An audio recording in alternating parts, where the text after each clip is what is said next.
নমস্কার বন্ধুরা, আমি আজকে চলে এসেছি একটা ছোট্ট রেসিপি নিয়ে, নতুন ভিডিও।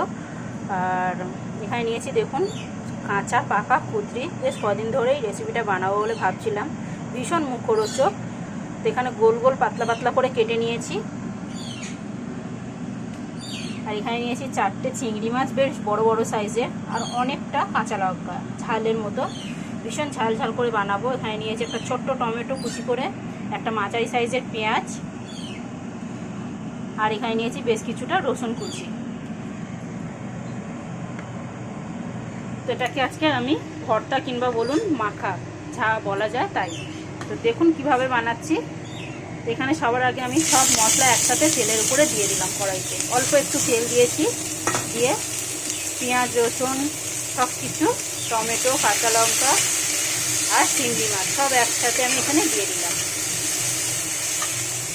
সামান্য একটু তেলের সাথে নাড়াচাড়া করে নিলাম। এবারে দিয়ে দিলাম কুচিটা।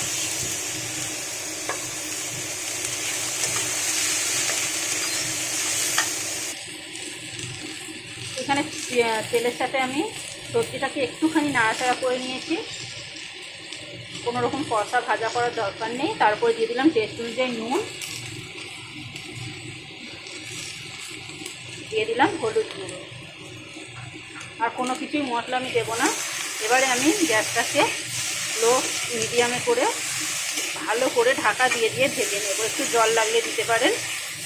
ভালো করে ভেজে নেব সেদ্ধ করে করে।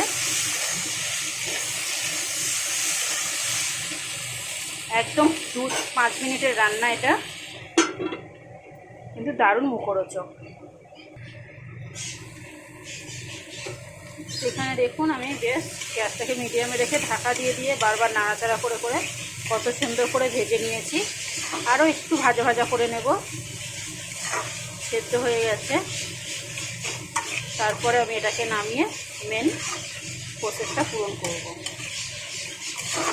একদম মজাদার একটা রেসিপি। এখানে দেখুন বন্ধুরা, আমি কত সুন্দর করে কুচিটাকে ভেজে নিয়েছি।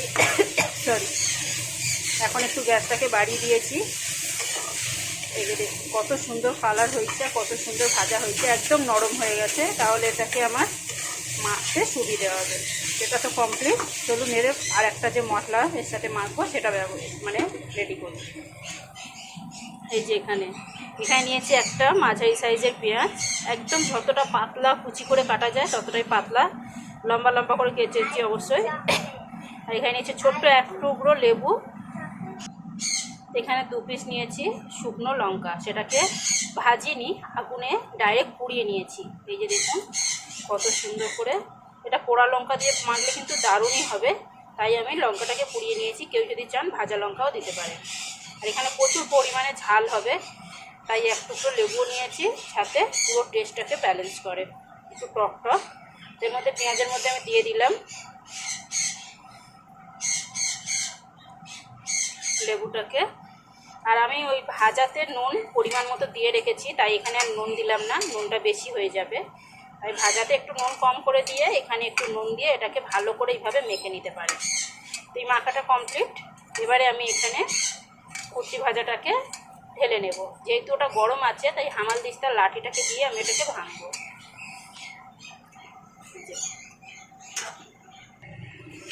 এখানে দেখুন বন্ধুরা, কড়াইতে যে কালো কালো পোড়া পোড়াটা আছে, এটা কিন্তু অবশ্যই তুলে এরকম খুন্তি দিয়ে নেড়ে নেড়ে, আমি ওই জন্য লাস্টে নামাবার আগে একটু গ্যাসটাকে ফুল আঁচে রেখেছিলাম, যাতে একটু তলায় লেগে যায়।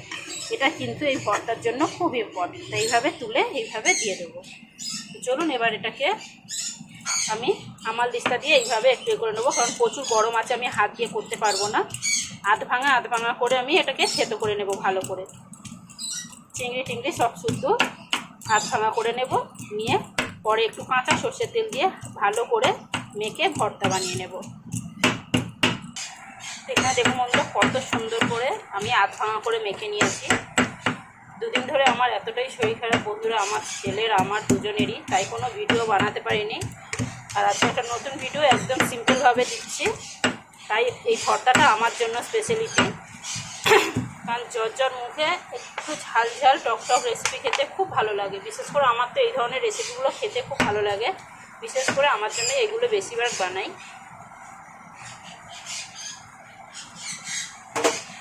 এটা যেহেতু এখনও গরম আছে, আমি খুন্তি দিয়ে কিংবা চামচ দিয়ে এইভাবে মেখে নেব। এর মধ্যে দিয়ে দিলাম কাঁচা সর্ষের তেল, যে দেখুন কত সুন্দর দেখতে লাগছে।